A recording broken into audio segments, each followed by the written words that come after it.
귀한 시온 찬양대에 찬양에 감사를 드립니다. 제가 이 곡이 생각이 나서 제가 대학 청년 때를 보내고 대학부를 맡을 때 봉사를 했는데요. 강남의 영동 세브란스 병원에서 병원 선교를 8층부터 쭉 해 올 때 그때 부른 찬양이 기억이 나서 지휘자님께 부탁을 했더니 신청곡도 받아주셨어요. 그래서 오랜만에 이 찬양을 듣는데 뒤에 편곡한 부분은 너무나 더 은혜가 되네요. 너무 감사드리고 하나님께 영광을 돌려드립니다. 주님의 은혜와 사랑이 여러분 모두에게 함께 하시기를 바랍니다. 이제 8월 광복절을 지나서 돌아오는 토요일은 한국 절기로 처서예요. 고국은 장마 이후에 다시 폭염으로 가고 있습니다. 여름의 한복판을 벗어나고 있지 못하지만 이 베이 지역은 이상한 여름을 지금 나고 있어요. 이제 그렇기 때문에 입춘이 지나서 처서로 가을로 접어들고 있습니다. 오늘 여호수아의 말씀 강해가 마지막 날이고 마지막 주일이에요. 그래서 여호수아의 심정은 어떨까 생각을 해봤어요. 여호수아의 심정으로 생각해 보니까 마지막에 말씀을 전한다는 게 더 간절해집니다. 마지막은 간절한 법입니다. 모세의 뒤를 이어서 출애굽 공동체를 이끌었던 모세입니다. 마침내 자기 생의 마지막 순간을 맞이하게 되었습니다. 여러분, 우리 삶에도 마지막은 분명히 있어요. 연습할 수 있는 날이 달력이 있어 넘어가지만 그러나 어느 날 어느 주일 마지막이 될 수 있어요. 갖가지 어려움을 겪으면서도 출애굽 공동체를 이제 가나안에 정착시키려고 하는 하나님의 마음을 따라서 역사적 소임도 이제 완수를 했어요. 그럼 이제 공적인 자리에서 물러나야 할 때라는 사실을 직감적으로 알았습니다. 그래서 모든 지파의 장로들, 우두머리들, 재판관들, 공직자들 세겜 땅에 불러 모았습니다. 우선 여호수아는 하나님께서 이스라엘 백성을 어떻게 지금까지 이끌어 오셨는지를 돌아보게 되었습니다. 저 유프라테스 강 저편에 살던 아브라함을 부르신 이야기, 그걸 시작해서 출애굽했던 과정, 가나안 땅에 어떻게 이르게 됐는지, 어떻게 정착했는지, 그들을 하나님께서 어떻게 보호하셨는지 모두 다 아는 이야기인데 그림을 그리고 덧칠을 하듯이 반복해서 얘기합니다. 이유는 자기 민족의 자기들의 정체성을 분명히 하기 위해서입니다. 공동체는요, 공동의 기억을 간직한 사람들의 모임이에요. 예수사랑교회도 예수사랑교회만의 기억들이 여러분 있어요. 지금 가나안 정착 이후에 각지에 흩어져 이제 땅을 나눠서 살고 있지만 함께 겪었던 시련, 아픔, 그리고 그 속에서 지속되었던 하나님의 구원, 그걸 떠올리면서 자기들이 함께 할 수밖에 없는 운명의 공동체라는 사실을 일깨워줍니다. 사랑하는 여러분, 하나님의 구원 섭리는요, 오늘 우리가 불렀던 찬양처럼 스타카토식으로 전개되기 때문에 정신 차리지 않으면 하나님의 섭리를 이해할 수가 없어요. 신앙의 이야기를 다른 이들과 나눌 때 사람들은 비로소 자기의 삶이 은총이었다는 사실을 깨닫게 돼요. 독일의 동화 작가인 유타 바우어라는 사람이 있는데 할아버지의 천사라는 책이 있습니다. 박한별 목사님이 이렇게 어린이를 위해서 책을 만들어 이렇게 주지만 맥스 루카도 지난주에 보셨던 책 같은 책들이 어른들을 위해서도 그림책 동화가 있어요. 근데 이 책은 병상에 누워있는 할아버지가 이제 손자가 찾아오니까 자기 이야기를 들려주는 거, 삶의 이야기예요. 여러분, 스토리텔링은 뭐 특별할 것 없는 인생이었어요. 아침마다 큰 강장을 가로질러서 학교에 가야 했던 유년 시절 이야기를 시작합니다.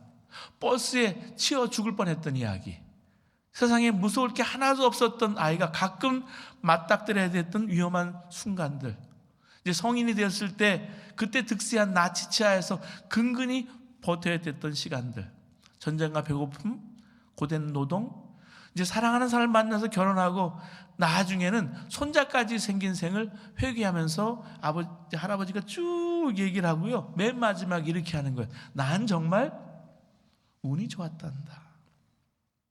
평범한 이야기죠. 근데 작가인 유타 바워가 이 사파를 그리면서 이 이야기를 그냥 했을까요? 여러분, 사파지만 카툰도 그렇죠. 숨은 이야기가 있는 법입니다. 할아버지가 걸어온 삶의 모든 순간, 눈에 보이지 않는 천사가 그를 든든히 지키고 있었다는 사실이에요. 사랑하는 여러분, 하나님의 손이, 큰 손이 우리를 지금까지 지켜왔어요. 우리는 그때그때 하나님의 은혜를 느끼지 못할 때가 많잖아요. 늘 시간이 좀 흐르고 나서 돌아보니까 하나님의 은혜였구나, 이렇게 내가 이렇게 살아있는 것이 하나님 나를 지키시고 있었구나라는 걸 깨닫게 되는 거예요. 우리가 그저 하나님의 옷자락만 볼 뿐이죠. 하나님의 은혜는 여러분 더딘 것처럼 보이지만 가장 정확하게 우리에게 다가옵니다. 여호수아는 백성의 대표들에게 그 은혜를 상기시킨 다음에 주를 경외하면서 그를 성실하게 섬기라고 부탁합니다. 이게 마지막 부탁이에요. 그들의 조상이 갈대아우르를 떠나서 메소포타미아와 또 이집트, 애굽에서 섬겼던 신들, 그 신들을 버리고 너희들은 오직 주님만 섬기라 라는 부탁이에요. 여호수아 24장을 쭉 읽어보면요, 여호수아의 유언이 그저 우상만 섬기지 말고 하나님 말씀대로 살라, 그 정도일까요? 그렇게 간단한 말씀이 아닙니다. 여호수아가 만일 너희가 섬길 자를 오늘 택하라, 오직 나와 내 집은 여호와를 섬기겠노라, 이렇게 말합니다. 오늘 15절 말씀에. 여호수아가 왜 이렇게 말하는 걸까요? 이스라엘 백성들이 그동안 하나님을 믿지 않아서 그럴까요? 마치 예수님 믿고 있는 우리에게 예수님 믿으세요 하는 말하고 똑같잖아요. 여호수아가 이렇게 말하기 전에 만일 여호와를 섬기는 것이 너에게 좋지 않게 보이거든 이라고 말합니다. 왜 이렇게 말했을까? 그 이유를 짐작해 봐요. 이스라엘 백성들이 이미 가나안 땅에 퍼져 있는 우상 문화를 받아들이고 있었다는 거예요. 가나안 사람들을 종으로 부리면 되는데 굳이 진멸할 필요가 있겠느냐? 가나안 문화를 다 버리는 것은 너무 지나친 것이 아니냐? 이런 태도를 가졌습니다. 여호수아는 이렇게 살다가는, 이렇게 가다가는 백성들도 가나안 사람처럼 하나님의 심판을 받을 지경이 될 것이 분명한 거예요. 이걸 알기 때문에, 이걸 미리 보기 때문에 심각해서 마지막 말을 꺼낸 거예요. 여러분, 우리가 사는 곳은 돈과 사람이 모이는 곳입니다. 실리콘밸리 한복판에 살아가고 있어요. 이민 가는 지역이 없지만 이곳은 사람이 계속해서 몰려오고 있습니다. 제가 어제 강의에서도 얘기했지만 작년에만 5,800명이 IT 쪽으로 왔어요. 그럼 대부분이 이쪽이에요. 자, 반도체, 인공지능, AI, 적과 꿀이 흐르는 땅이에요, 여기. 근데 여러분, 일과 직장, 삶이 이게 우상이 되면요, 예전에 그냥 워크홀릭 정도로 얘기했는데 내 성공, 높은 샐러리가 우상이 돼서 다가올 수 있는 땅이에요. 이 문화가요, 그냥 우상이 될 수 있다는 거죠. 요새 젊은 사람들요, 교회 안 가요. 예수 안 믿고 교회 안 나가는 것이 문화처럼 젊은 사람들이 얘기를 해요. 교회 가요? 이상하게 생각한다는 거죠. 여러분, 이게 우상이 될 수 있어요. 그런데 우리는 모르죠. 여호수아의 말에 이스라엘 백성들이 하나님만 섬기겠다고 대답을 합니다. 오늘 16절 말씀 보실까요? 백성이 대답하여 이르되 우리가 결단코 여호와를 버리고 다른 신들을 섬기기를 하지 아니하오리니 우리는 주님을 섬기겠습니다. 오직 주님만이, 그분만이 우리 하나님이십니다. 이런 고백입니다. 여러분, 나쁜 습관도 전염이 되지만 좋은 습관도 전염이 되는 법이에요. 그래서요, 한 사람이 참 중요한 거예요. 한 사람이 어떻게 가느냐에 따라서. 한 사람이 오늘 어떻게 설교하느냐, 한 사람이 어떻게 기도하느냐, 한 사람이 어떻게 봉사하고 섬기느냐에 따라서 우리는 그 습관을 배우는 거예요. 다음 세대들 보이지 않아도요, 문화처럼 스며들기 때문에 우리가 다음 세대들과 함께 예배드리고 있어요. 이게 어색하고 힘들지만 이것도 습관입니다. 동물의 왕국을 제가 본 적이 있는데, 초원을 가로지르던 누떼들이 악어가 득슬거리는 강에 이르렀습니다. 근데 선뜻 뛰어내리지 못하는 거예요. 뛰어들지 못하는 거예요. 그러다가 한순간 누 한 마리가 강으로 몸을 날립니다. 그럼 다른 누떼들이 일제히 강으로 뛰어드는 거예요. 필사적으로 헤엄을 쳐요. 몇 마리는 결국 늑대에게 희생이 되고 맙니다. 먹혀요. 하지만 악어가 두려워서 강을 건널 엄두를 내지 못했다면 누떼는 결국 다 죽고 말았을 거예요. 결국 누떼가 여러분 건너가지고 목초지가 바뀌고 계절을 바뀌어서 다시 건너오죠. 믿음으로 산다라는 게 이런 거예요. 딱 한 걸음 내딛는 게 어렵습니다. 신앙이요, 용기예요. 두려움을 넘어서 한 걸음을 내가 내어딛는 것. 벗개를 어깨에 맨 제사장들은 넘설거리는 홍해와 요단강 속으로 한 걸음을 내딛었을 때 요단강이 열렸습니다. 물이 길을 내줬어요. 베드로가 주님께 가기 위해서 파도가 일렁이는 바다 위에 섰습니다. 근데 한 걸음을 걸었어요. 주님은 십자가를 지심으로 생명의 길을 여셨습니다. 오늘 18절 말씀 보시면 우리도 여호와를 섬기리니 그는 우리 하나님이심이라 하니라 라고 했습니다. 근데 여호수아가 여기서도 이해가 안 되는 대답을 했어요. 19절 말씀 보실까요? 너희가 여호와를 능히 섬기지 못할 것은, 그러면서 거룩하시며 동시에 질투하시는 하나님께서 이스라엘 백성들의 허물과 죄를 용서하지 않을 것이고 이스라엘 백성들 대항해서 재앙을 내리시고 멸망시키시고 말 것이다 라는 말씀이 19절에 그렇게 대답하고 있는 거예요. 이스라엘 백성들이 분명히 우상을 버리고 하나님만 섬기겠다 약속했는데 여호수아는 왜 이렇게 말씀에다가 찬물을 끼워 붓는 것일까요? 이스라엘 백성들의 대답에서 진정성을 느끼지 못했다는 사실입니다. 사실 이스라엘은요, 민족 최초로 자기 땅을 가지고 있었어요. 예전에 그냥 목초지를 떠도는 베두인 족속처럼 자기 땅이 없었어요. 그런데 이 정복전쟁이 승리로 끝났잖아요. 그런 상황이라면 여호수아가 마지막으로 무슨 말을 해야 어울릴까요? 야, 너희들 그동안 수고했다. 다 모아놓고 자랑스러워. 최고야. 이스라엘아 영원하라. 이런 분위기로 가야 되잖아요. 근데 여호수아의 심정은 그게 아니에요. 이스라엘이 이러다가 망하지는 않을까 하는 그런 심정이었습니다. 너무나 심각한 위기를 다가보면서 피를 토하는 심령으로 한 말이었어요. 하나님 믿어도요, 살아계신 하나님을 실제로 만나고 실제로 함께하고 동행하는 사람이 있고요, 하나님과 동행하는 사람을 목격하는 사람이 있고요, 하나님에 대해서 들어서 믿는 사람도 있어요. 우리가 어떨까요? 여러분은 정말 하나님과 실제로 믿고 동행하십니까? 오늘 루카스 형제가 말씀을 전해준 것처럼 하나님이 내가 너 나라와 땅과 너 만들어주고 세상을 만들어주고 넌 나 이제 끝났다. 너 혼자 잘 살아봐라. 어떻게 하나 보자. 이게 아니잖아요. 하나님은 우리와 함께 하시길 원하시고 교제하기를 원하시고 친밀히 동행하기를 원하시는 거예요. 가까이 하기를 원하시는 거예요. 이게 하나님이 우리를 사랑하시는 거죠.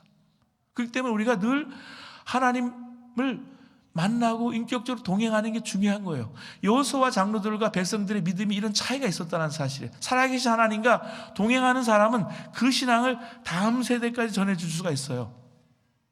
하나님을 만나본 사람, 하나님 체험한 사람, 하나님과 인격적으로 길을 걸어본 사람은 자신의 믿음을 지킬 수는 있겠지만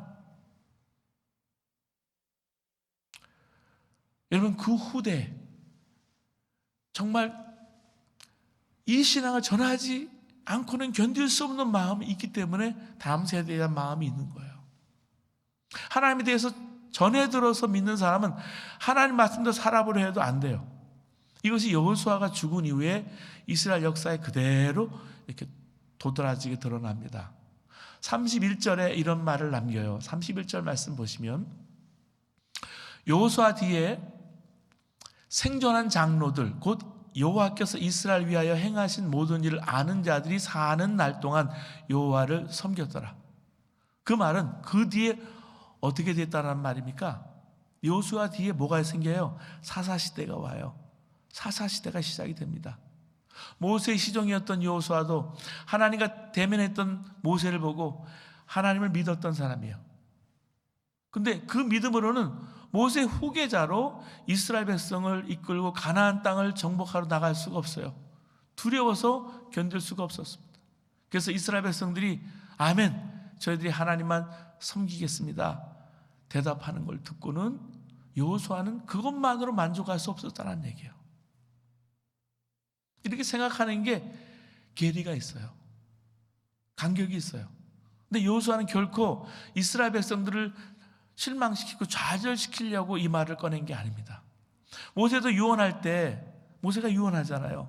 이스라엘 백성들이 가나안 땅에 이제 들어가겠지만 그 땅의 우상을 숭배해서 하나님과 맺은 언약을 어길 것이라고 예언하는 게 신명기 30장 31장에 보면 모세의 느보산에서 가나안 땅을 들어가지 못하고 유언을 하잖아요. 31장 16절 이렇게 말해요. 이 백성은 그 땅으로 들어가 음란히 그 땅의 이방신들을 따르며 일어날 것이요 나를 버리고 내가 그들과 맺은 언약을 어길 것이라. 하나님께서 모세에게 왜 이 말씀을 하시는 것일까요? 하나님께서 결국 이스라엘을 버릴 거라면 예언 굳이 이렇게 할 필요가 뭐가 있어요? 불기둥과 구름기둥으로 이스라엘 인도하고 매일 만나를 왜 주셨을까요? 이스라엘이 뻔하게 망할 것 뻔한데. 하나님께서는 이스라엘 백성이 하나님을 배반할 것이지만 결코 하나님은 그들을 버리지 않을 거야.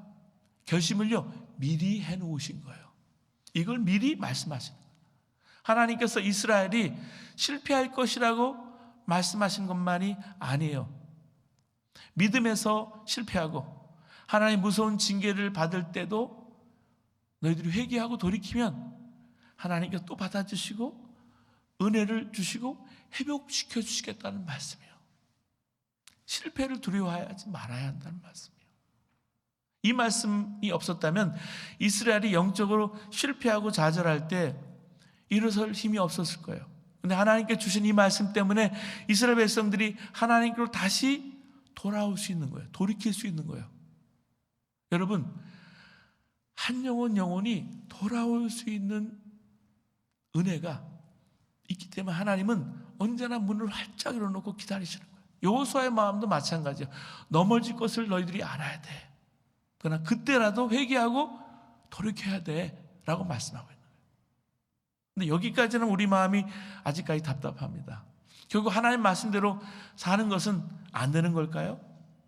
하나님은 자비로우셔서 매맞고 회개하고 돌이키면 다시 받아주심만 믿고 내가 그렇게 다시 이제 내가 그때 회개하면 받아주시니까 그렇게만 믿고 죽을 때까지 죄짓고 회개하고 용서받는 일을 계속해서 또 하고 그렇게 반복해서 살아가면 되는 걸까요? 아닙니다. 하나님께서는 당신의 백성이 하나님 말씀대로 살게 해줄 대책을 가지고 계셨어요. 그것은 당신의 백성의 마음이 뒤집어지게 하는 거예요.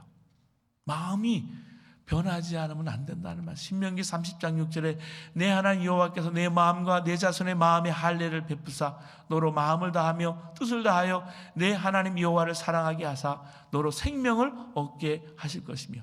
하나님의 대책은요 이스라엘 백성들에게 마음이 바뀌는 거예요. 마음이 새 옷을 입는 거예요. 마음에 할례를 받는 거예요. 마음의 할례를 베푸시는 거예요. 한마디로 하나님 말씀대로 살고 싶어지겠다는 하나님 말씀대로 살고 싶어지는 마음이 들도록 하나님 그렇게 만들어주시겠다는 거예요. 그것이 어디에서 이루어집니까? 예수님 십자가를 통해서 이루어져요. 여러분 그렇기 때문에 십자가의 복음은 단순히 죄 용서받는 속죄의 복음이 아니라 예수님이 나와 함께 십자가에서 내 자아를, 내 정과 욕심 십자가에 못 박아서 내가 죽었습니다. 그리고 예수님이 부활하시고 다시 사실 때 나도 같이 예수님의 부활과 더불어서 새 생명으로 사라지게 되는 그런 복음이에요. 나는 정말 예수님과 함께 내 자아가 십자가에 죽었습니다. 이제 내가 예수 그리스도의 십자가를 통과했습니다. 그 말입니다.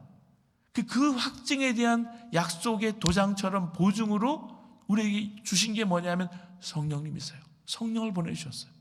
이스라엘 백성들 여호수아 앞에서 아니니이다, 우리가 여호와를 섬기겠나이다 다짐했을 때 여호수아가 말하잖아요. 23절 말씀 보시기 바랍니다. 오늘 그러면 이제 너희 중에 있는 이방신들을 치워버리고 너희 마음을 이스라엘의 하나님 여호와께로 향하라. 마음을 하나님께 바치라. 그죠? 내가 하나님만 잘 섬기겠다는 결심으로는 안 된다는 거예요. 그래서 결단의 증거로 돌을 기념비로 세웠어요. 27절 말씀 보시겠습니다. 보라, 이 돌이 우리에게 증거가 되리니 이는 여호와께서 우리에게 하신 모든 말씀을 이 돌이 들었습니다. 그런즉 너희가 너희 하나님을 부인하지 못하도록 이 돌이 증거가 되리라. 돌로 기념비를 세웠는데 사랑하는 여러분, 딱딱한 돌보다 더 확실한 증거가 있어요. 그것은 우리 안에 임하신 성령님이십니다. 하나님께서 성령을 우리에게 보내주셨어요. 그렇게 보내주신 것은 우리의 마음을 바꿔서 하나님 말씀대로 살게 하시겠다. 하나님 말씀에 순종하게 하나님이 하시겠다. 하나님의 은혜예요. 여러분, 지금은 신앙에 영웅이 있는 시대가 아니잖아요. 모든 그리스도인이 그냥 자기 일상 속에서 하나님 만나고 하나님을 경험하는 게 그렇게 중요해요. 아무리 어려울 때가 있어도 하나님의 손이 우리와 함께 하셔서 여기까지 우리는 왔어요.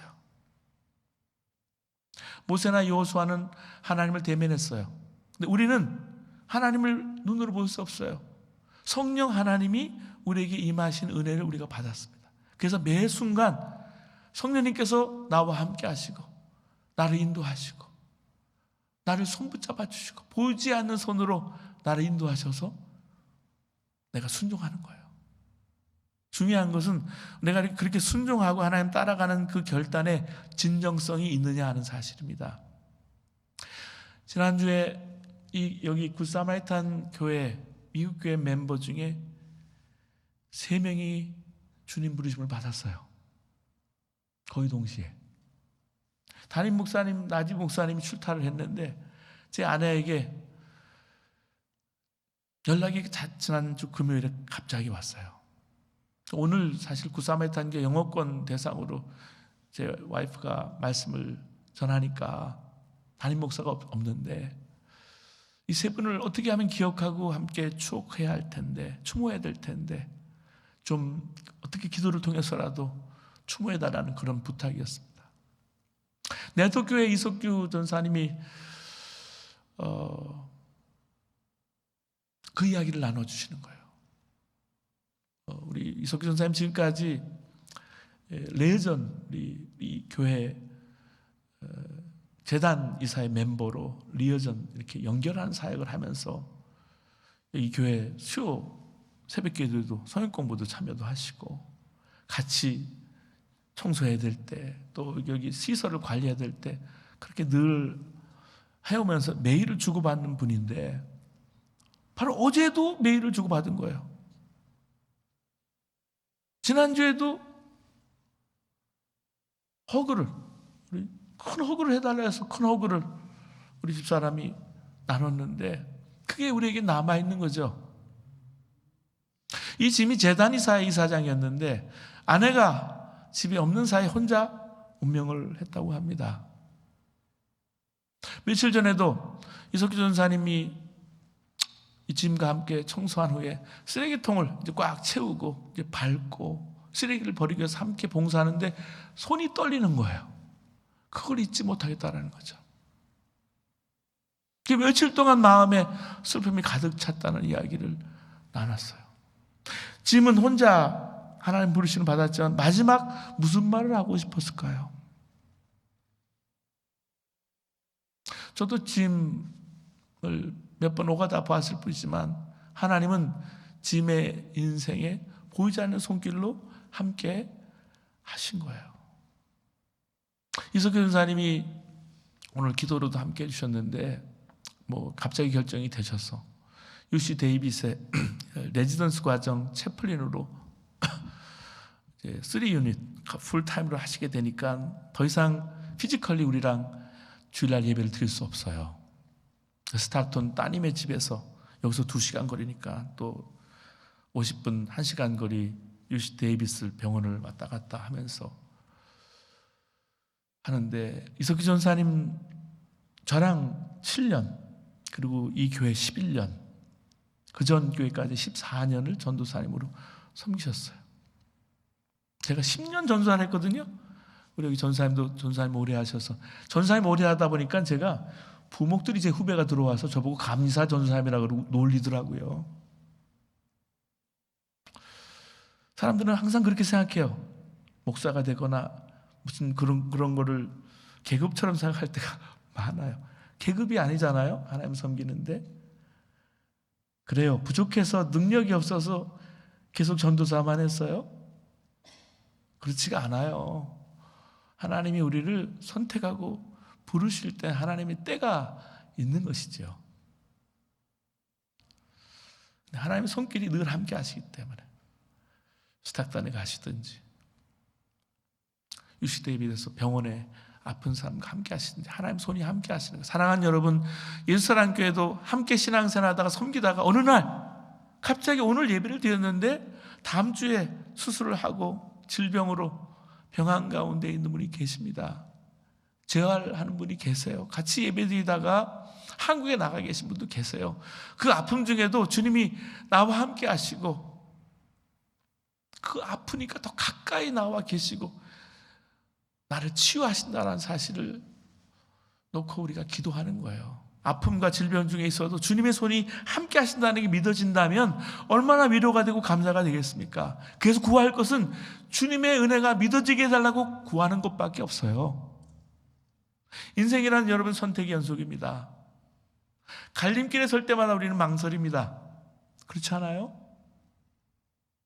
저는 목사 안수 받는 게 좀 그래서 도망가려고 했던 사람이에요. 그러다가 서정자 전사님이라고 그분에게 붙들려서 갑자기 전사를 하게 됐는데 그분이 춘천 나눔의 동산을 세우신 분인데 그것 때문에 제가 잊지 못하고 아직도 함께 돕고 있는데 모르죠. 어느 게 더 옳은 길인지 더 나은 길인지 우리는 가늠할 수 없어요. 그때는 선택한다는 것은 다른 가능성이 있는 걸 포기하는 거예요. 선택은 늘 아쉬움을 남깁니다. 살다 보면 잘못된 선택을 할 때가 있어요. 그렇다고 너무 자책하지 마세요. 붓글씨를 쓰잖아요. 저는 잘 못 쓰지만 제 아내도 붓글씨를 쓰는데 붓글씨를 쓰는 이들을 보면 한 행이 잘못된 다른 글자를 통해서 균형을 잡더라고요. 한 행이 잘못되면 다른 행으로 커버하기도 하더라고요. 사는 것도 그래요. 하지만 인생에서 정말 중요한 것은 내가 어디를 지향하느냐, 속도가 아니라 방향입니다. 작고 사소한 잘못은 저질러도 괜찮지만 삶의 지향을 잘못 잡으면 낭패가 아닐 수가 없어요. 하지만 우리에게는 분명한 표대가 있습니다. 그리스도의 장성한 분량에까지 우리가 자라가는 거예요. 여러분 목적을 놓치지 마세요. 목표만 놓치지 않으시면 돼요. 신앙은 결단입니다. 우리 주님으로 모셨으면 다른 것을 마음에 두면 안 돼요. 여호수아는 백성의 지도자들의 결단을 촉구하면서 이렇게 말합니다. 당신들이 어떤 신들을 섬길 것인지 오늘날 선택하라. 나와 나의 집안은 주님을 선택할 것이다. 그는 어떤 경우에도 주님의 길에 벗어나지 않겠다는 결의를 단호하게 밝힙니다. 이게 중요해요. 결단이요, 우리를 지켜줘요. 아무리 실패를 거듭한다 하더라도요, 주님을 의지해서 다시 일어날 수 있다는 말씀이에요. 그게 약속의 말씀입니다. 주저앉아 있는 게 가장 큰 실패예요. 한 걸음만 그냥 내려놓으세요. 모세는 하나님의 역사의 섭리를 돌아보면서 그 은총의 신비를 고백을 한 바가 있습니다. 모세의 유언과 같은 신명기 32장의 말씀이에요. 아무리 마치 독수리가 그 보금자리를 뒤흔들고 새끼들 위에 펄럭이며 날개를 펴서 새끼들을 받아 그 날개 위에 업어 나르듯이 주님께서만 홀로 그 백성을 인도하셨다. 다른 신은 옆에 있지도 않았다. 오늘 우리는 주님의 은혜를 입고 살고 있습니다. 이제 우리도 다짐해야 합니다. 다른 신들이 아니라 오직 여호와 하나님 주님으로 모시고 살겠다. 주님 한 분이 내 하나님이면 그것으로 충분합니다. 주님 마음에 우리 마음을 접속시키고 그 마음에 따라 오늘 우리의 마음을 조율하고 주님의 손과 발이 되어 살아가시기 바랍니다. 이것이 남은 인생 하나님을 앞에 둔 우리의 결심이 되어야 합니다. 주님의 도우심으로 우리의 삶이 더욱 유쾌하고 건강하게 유지되시기를 주님의 이름으로 축원합니다. 기도하시겠습니다.